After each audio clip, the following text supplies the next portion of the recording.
Kayla, I got your text about calling out sick tomorrow, but I'm gonna need a doctor's note. A doctor's note for one day? Yeah, company policy. If you're too sick to work, you should be sick enough to see a doctor. I have the flu. I'm not going to urgent care just to get a note that says I have the flu. Well, how do I know you're actually sick?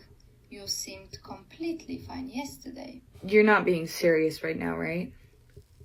I'm just saying that we've had issues with people abusing sick days, and I need to make sure yours is legitimate. Abusing sick days? This is the first sick day I've taken in like 8 months. Okay, but I still need documentation. That's just how we do things here. Okay, actually, I have the employee handbook right here because I keep all my documents recorded. And yeah, in the sick days and sickness section, it says that we don't have to have a doctor's note for under 3 days. Well, I mean, that's the official policy. But as your manager, I have the right to request one anyway. No, you don't.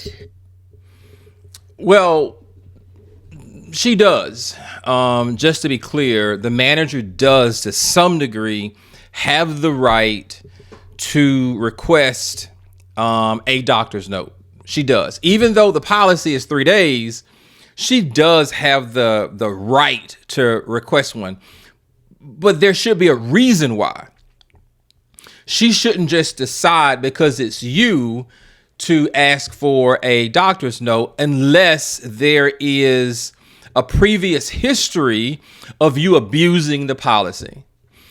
Every manager is supposed to fall within that umbrella. Now, you want to make sure that you're consistent. The manager needs to make sure that she's consistent, that across the board within her organization, the policy is being followed consistently.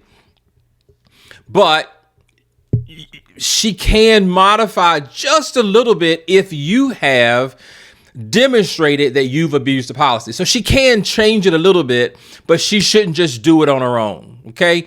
Ultimately, she needs to follow the policy of the organization. But if there's something that you've done to contribute to her requesting that document or a change in the policy, that is possible, but generally not the case. And I also have the recording from the HR meeting last week. Yeah, where they specifically said that managers cannot request documentation for single day illnesses. I'm just trying to make sure you're not taking advantage. Taking advantage? I worked through my lunch break 4 times last week. I stayed late on Tuesday to finish your presentation, and I covered for 2 people who were... Shit, they don't give a damn about you staying extra. They don't care about you working extra. You better do the job. You don't get any brownie points for that, I'm sure. Actually on vacation, but sure, me having the flu is taking advantage. Look, I didn't mean it like that. I just need to verify. You need to verify nothing. I'm using my sick day as outlined in the employee handbook, and if you keep pushing this, I will forward every recording I have to HR, including this conversation where you're trying to intimidate me out of using my benefits. All right, that's an aggressive approach, a threat. Maybe she felt that she had gotten to a point in the conversation that was her only alternative was to threaten her to HR. I'd be careful.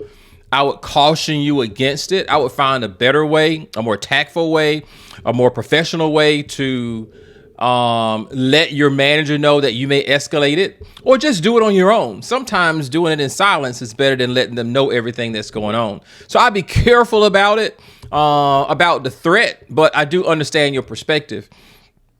I'll say this as it relates to this situation with the sick leave and in really HR policies in general. Most managers don't know the policy.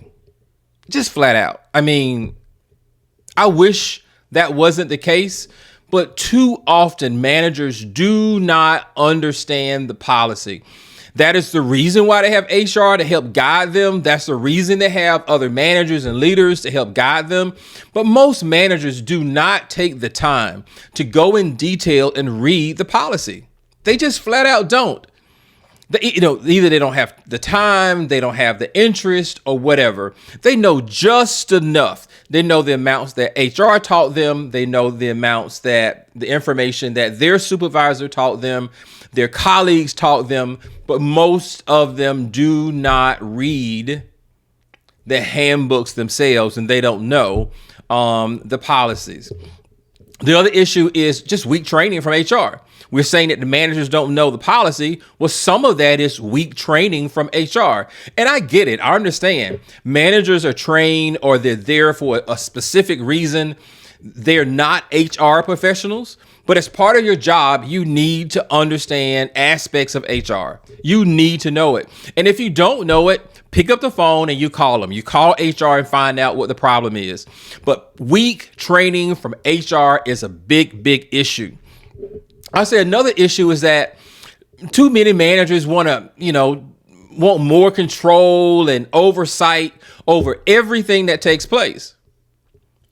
They want to create their own policies and procedures for the organization, and they want to create a certain amount of oversight. I don't know if I want to say control. Control may be too strong a word. Too many people may use control these days, but oversight for sure.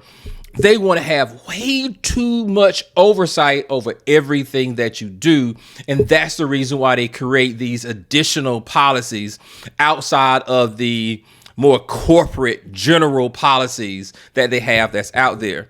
And the reason they do it is because of past situations, past employees, past situations where employees would go and abuse the system.